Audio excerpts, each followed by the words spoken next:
پاکستان میں sugar industry صرف ایک کاروبار نہیں بلکہ ایک مکمل طاقت کا مرکز بن چکی ہے۔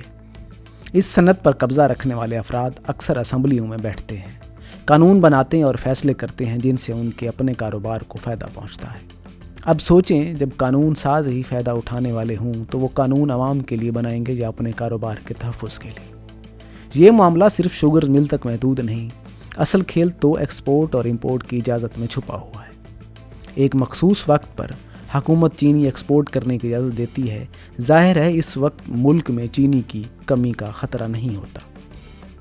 پھر چند ماہ بعد میڈیا شور مچاتا ہے، چینی کی قلت ہو چکی ہے، عوام کو لائنوں میں لگایا جاتا ہے، قیمت بڑھا دی جاتی ہے۔ پھر حکومتیں کہتی ہیں ہم چینی امپورٹ کر رہے ہیں تاکہ بحران ختم ہو۔ سوال یہ ہے کہ پہلے چینی باہر کیوں بھیجی گئی، پھر وہی چینی دوبارہ کیوں منگوائی گئی؟